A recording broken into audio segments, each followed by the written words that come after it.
मैंने उसको फ़ोन किया चेयरमैन फिशरीज़ को, हाफिज़ अब्दुल बर को, और मैंने कहा ये मेरे पास कुछ मेरे हल्के के लोग आए हैं, इनकी बातें आप सुन लें।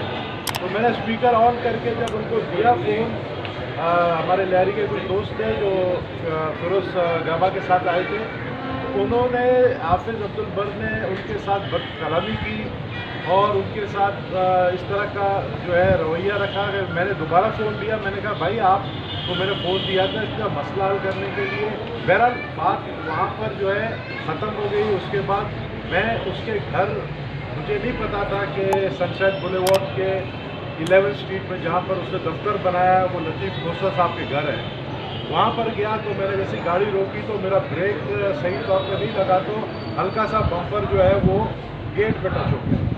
तो फिर भी मैं हॉर्न मारता रहा, तो चौकीदार ने जब गेट नहीं खोला तो फिर उसके बाद थोड़ी देर बाद चौकीदार पता चला सो रहा है और अपना गन नीचे रख के सो रहा है। तो मैं अंदर गया और मैंने चौकीदार से वो गन मैंने दिया, मैंने कहा दिखाओ भाई तुम कैसे चौकीदार हो, तुम्हारे तो गन भी चलता है नहीं चलता है। वो गन मैंने उठाया जो कि CCTV में दिखाया गया है गन उठाते हुए। हाँ, ये ज़रूर है कि जब मैंने गन उठाया उसको मैंने कहा कि ऐसा ना हो कि कहीं ये मुझ पर हमलावर हो, तो मैंने गन को अनलोड करने के लिए काफ़ी जो है तो एक्सीडेंटली एक फायर जो है वो हवा में हुआ। उसके बाद मैं दोबारा CCTV में आप देखें मैंने गन उनके हवाले किया और मैं वहाँ से निकल पड़ा। बाद में हाफिज़ अब्दुल बर ने जो है ये मेरे ऊपर केस बनाया है, हुकूमत को मुलव्वस करने की कोशिश की है, पीपल्स पार्टी को आपस में लड़ाने की कोशिश की है।